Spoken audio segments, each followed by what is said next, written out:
Bonjour à tous. Alors aujourd'hui, je vais sortir un peu de mon cadre parce que je vais parler de politique. Et d'habitude, je parle pas de politique, je parle de Dieu, de la Bible, de la morale. Alors j'ai pu me rendre compte, comme tout le monde, que la France va extrêmement mal, et en plus ça s'accélère d'année en année, et finalement la politique, ça ne semble pas être la solution pour que la France aille mieux. Alors après avoir fait ce constat, moi qui suis français, je me suis demandé en quoi je pourrais être utile à mon pays qui est en fait au bord du désastre. En plus de ça, c'est bientôt les élections présidentielles, alors pour qui voter, et puis est-ce que ça sert encore à quelque chose de voter ? Alors j'ai aussi pu découvrir ces derniers mois une sorte de guerre médiatique entre les différents opposants politiques, et notamment sur YouTube. Alors vous avez d'un côté les islamo-gauchistes, progressistes, et puis de l'autre côté vous avez des gens de droite qui sont souvent catholiques et qui sont très patriotes, très attachés à la France. Alors ces deux groupes, ils sont, on va dire, un petit peu aux deux extrêmes, et qu'est-ce qu'ils font ? Ils s'envoient des fions toute la journée. C'est vraiment une guerre médiatique, une guerre des idées, sauf que les munitions, c'est pas des balles, mais c'est des punchlines, on va dire. Alors en voyant ce spectacle, cette guerre virtuelle, je me suis demandé, en tant que croyant, comment on doit se positionner par rapport à la politique ? Comment on doit se positionner par rapport à ces deux opposés que sont la droite et la gauche ? Alors ce que je vais faire dans cette vidéo, c'est que je vais passer en revue un certain nombre d'idées sur lesquelles les droitards et les gauchistes, ils s'opposent, et puis je vais tout simplement voir ce qu'en dit la Bible.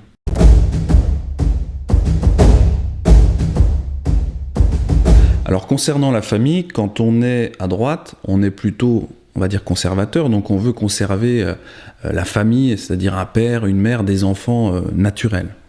Alors quand on est de gauche, on est plutôt pour déconstruire cette idée de la famille, déconstruire le patriarcat, on est pour le mariage pour tous, et puis, on est pour la PMA par exemple. Donc la PMA, c'est, on fait plus les enfants à l'ancienne, on les fait dans un laboratoire, quoi. Donc voilà un premier exemple.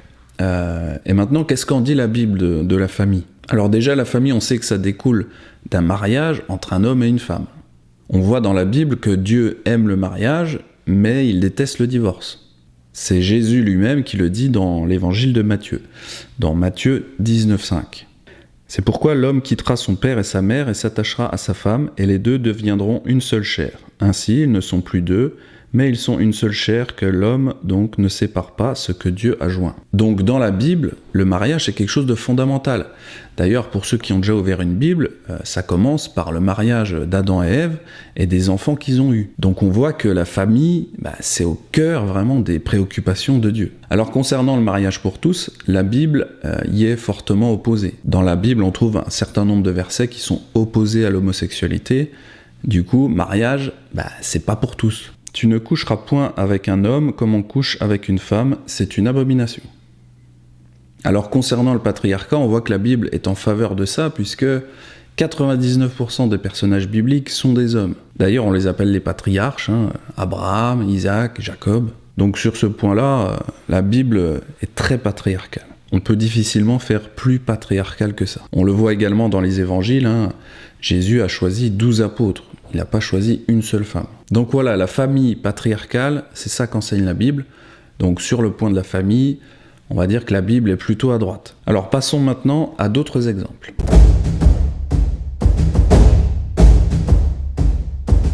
Alors quand on est de gauche, on veut une démocratie. Et d'ailleurs, aux États-Unis, la gauche, on appelle ça les démocrates. C'est pas pour rien. La droite, par contre, est pour que les dirigeants aient davantage de pouvoir. Il y en a même certains qui sont carrément pour un retour à la monarchie. D'ailleurs, quand on se pose la question d'où est-ce que ça vient qu'on dise qu'on est de droite ou de gauche, c'est quelque chose de typiquement français. Ça vient d'un événement qui s'est passé à l'Assemblée nationale, et c'était en 1789. Alors lors de ce vote, ceux qui ont voté pour que le roi ait moins de pouvoir se sont placés à gauche de la tribune, alors que ceux qui ont voté pour que le roi conserve un rôle majeur, ils se sont placés à droite de la tribune. Alors ça vient de là, le fait qu'on dise qu'on est de droite ou de gauche, c'est le résultat finalement d'un vote par rapport au pouvoir du roi. Alors que dit la Bible ? La Bible fonctionne sur le principe d'un roi et d'un peuple. Il en a toujours été ainsi, depuis le roi David, le roi Salomon, etc. Dans la Bible, vous trouvez aussi 2 livres qui s'appellent Rois, un roi et 2 rois. Donc c'est dire combien la royauté, c'est un concept finalement biblique. Alors le royaume de Dieu dont on parle dans les évangiles, ça fonctionne sur le même principe. Jésus est le roi du royaume, et nous pouvons vivre dans ce royaume à certaines conditions. Alors dans la Bible, il n'y a pas vraiment de démocratie. Dieu donne les lois, et le peuple, finalement, il n'a que 2 options. Soit il est d'accord avec les lois, soit il s'en va du royaume. En fait, c'est ce qu'on appelle le libre arbitre. Alors là encore, la Bible est par définition plutôt à droite. D'ailleurs, c'est intéressant de voir ce qui s'est passé dans le jardin d'Éden avec le serpent. C'est-à-dire que le serpent, il a proposé à Ève de prendre du fruit de l'arbre de la connaissance du bien et du mal. Et connaître le bien et le mal, c'est quelque part avoir la capacité de choisir soi-même ses propres lois. Puisque connaître le bien ou le mal, finalement, ça revient à connaître la loi d'un État ou d'un royaume. Mais dans un royaume, c'est le roi qui décide des lois. Alors que dans une démocratie, c'est le peuple qui décide des lois. Alors finalement, ce qu'on peut dire à travers cette histoire, c'est que le premier vrai démocrate, c'était le serpent. D'ailleurs, c'est écrit « Alors le serpent dit à la femme, vous ne mourrez point, mais Dieu sait que le jour où vous en mangerez, vos yeux s'ouvriront et que vous serez comme Dieu, connaissant le bien et le mal. » Ça revient à choisir c'est quoi le bien et le mal. Donc ça revient à choisir ses propres lois. Alors c'est vrai que j'avais jamais fait de vidéo sur la politique, mais on voit néanmoins que dans la Bible, ça parle de politique. Alors c'est pas le sujet principal de ce livre, mais quand même. Allez, on passe à la suite.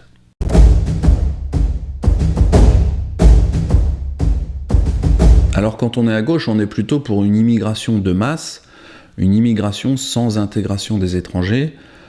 Donc en fait, on est pour une société multiculturaliste. Alors quand on est à droite, on est pour l'immigration, mais pour une immigration qui est régulée, et on est pour le fait que les étrangers s'assimilent à l'histoire et à la culture du pays. Alors dans la Bible, on voit que Dieu demande à son peuple d'être très accueillant avec les étrangers. Vous traiterez l'étranger en séjour parmi vous comme un indigène du milieu de vous. Vous l'aimerez comme vous-même, car vous avez été étranger dans le pays d'Égypte. Je suis l'Éternel votre Dieu. La France est un pays très accueillant.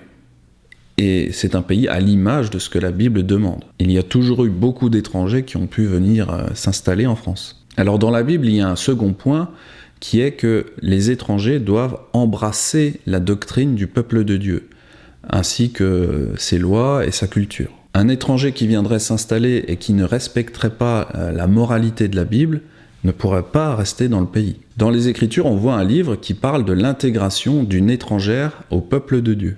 Alors il s'agit du livre de Ruth, et on voit que pour faire partie du peuple de Dieu, elle a dû accepter le Dieu des Hébreux, ainsi que leurs lois et leur culture.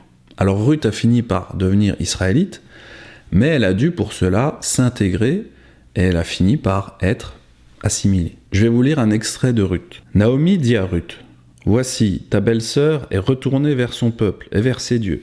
Retourne comme ta belle-sœur. » Alors là, vous avez la belle-mère de Ruth qui lui dit « Rentre chez toi, va dans ton pays, ta place n'est pas avec moi. » Aujourd'hui, SOS Racisme ferait un procès à Naomi pour avoir dit à Ruth de rentrer chez elle. Ruth répondit « Ne me presse pas de te laisser, de retourner loin de toi. Où tu iras, j'irai, où tu demeureras, je demeurerai. Ton peuple sera mon peuple et ton Dieu sera mon Dieu. » Donc Ruth prend la décision de s'assimiler au peuple de sa belle-mère Naomi. Donc sur le point de l'immigration, la Bible montre qu'il faut être très accueillant avec les étrangers, les aimer comme nous-mêmes, mais la Bible montre aussi que les étrangers doivent s'intégrer et s'assimiler aux lois, aux cultures du peuple. Donc la Bible pour ce sujet est encore très à droite. Alors j'y reviendrai dans une autre vidéo un peu plus tard, mais ce qu'on peut dire c'est que la France suit une politique de gauche concernant l'immigration. Ce que je veux dire, c'est que la France accueille beaucoup d'étrangers, donc la France est très accueillante, comme le demande la Bible, mais il n'y a pas d'assimilation, il n'y a pas d'intégration à la culture et à l'histoire de la France. D'ailleurs, même si les étrangers voulaient s'intégrer comme Ruth l'a fait, eh bien, ils ne le peuvent tout simplement plus, puisque aujourd'hui, on est en train de déconstruire l'histoire de France et l'art de vivre à la française. Enfin, je parle du gouvernement. D'ailleurs, Macron ne le cache même pas. Il veut déconstruire l'histoire de la France.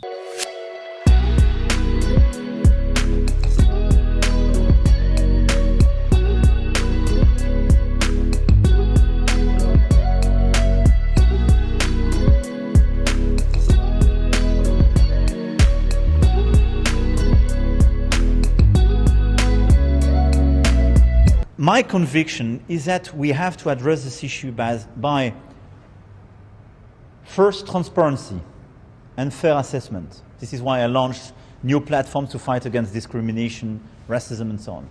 Second, a quiet and open dialogue to understand how it happened. And in a certain way, to deconstruct our own history, but without any confusion. Our histories are very different. Donc en France aujourd'hui, on ne parle plus vraiment d'immigration, hein. Les gens de droite appellent cela plutôt le grand remplacement. En réalité, c'est la destruction de l'identité française et son remplacement par d'autres peuples. Dans la Bible, on voit plusieurs façons de détruire un peuple. Vous avez soit l'annihilation physique, c'est-à-dire envoyer des chars, des bombardiers, des fusils d'assaut. Sinon, vous avez aussi la méthode douce, c'est ce qu'on appelle l'assimilation culturelle, c'est-à-dire en fait déconstruire petit à petit la culture et l'histoire d'un pays. C'est ce qui se passe actuellement en France. Alors, j'y reviendrai dans la prochaine vidéo, mais cette idée de grand remplacement, elle est très présente dans la Bible. Donc c'est intéressant de faire la comparaison entre ce qui se passe en France et ce qu'on peut lire dans la Bible. Mais bon, je m'arrête là, on passe au sujet suivant.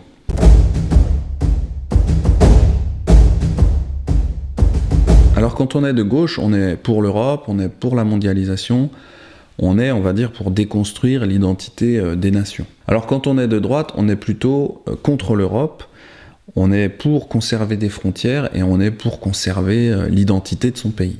Alors si on regarde spécifiquement le Parlement européen, on voit que sa construction s'est fortement inspirée de la Tour de Babel, ou plutôt de la peinture qu'a fait Bruegel de la Tour de Babel.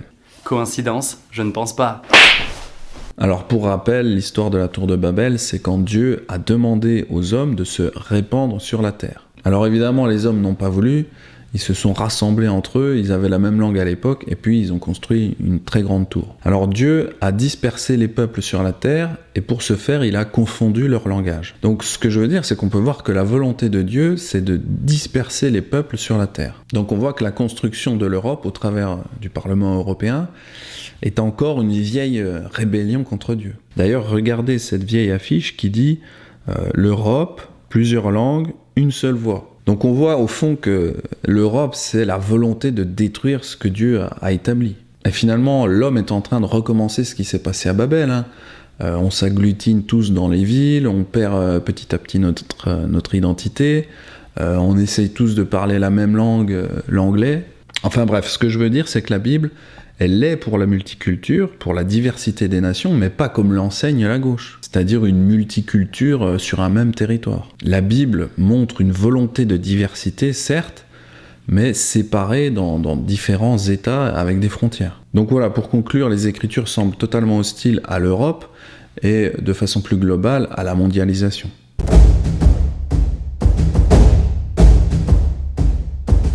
Alors aujourd'hui, quand on est de gauche, on est plutôt anti-violence, pour démilitariser le peuple, on est plutôt anti-armes.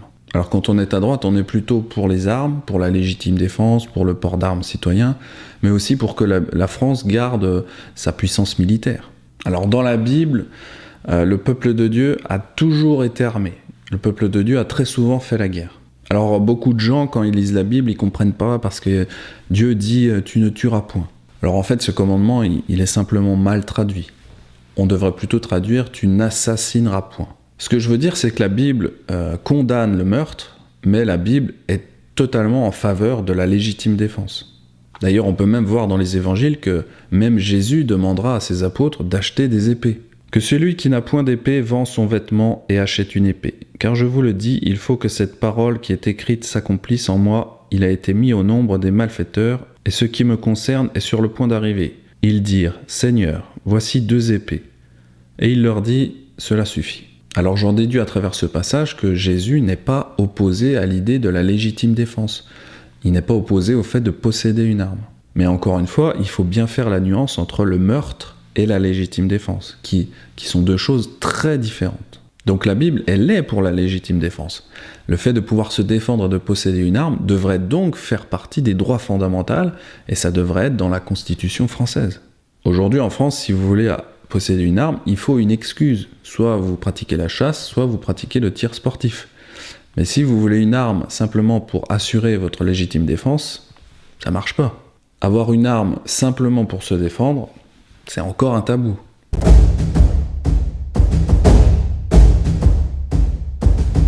Voilà, j'ai passé en revue 5 grandes idées qui séparent les droitards des gauchistes. Alors j'ai grossièrement montré que les idées de droite sont souvent dans la Bible.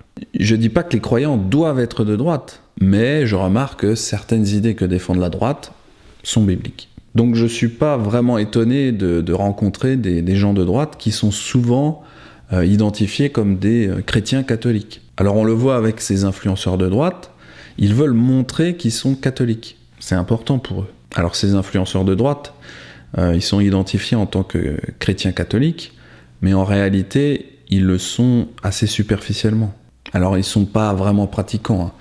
Ils sont catholiques pas parce qu'ils mettent Jésus en premier dans leur vie, mais plutôt parce que un patriote français se doit d'être catholique. Parce que, voilà, historiquement, c'est la religion qui était là au développement initial de la France. Alors pour en revenir à ces influenceurs, je dirais que leur véritable religion, c'est le patriotisme. La France, c'est leur véritable Dieu, et Napoléon, c'est leur idole, hein. Ils ont tous une statue de Napoléon chez eux.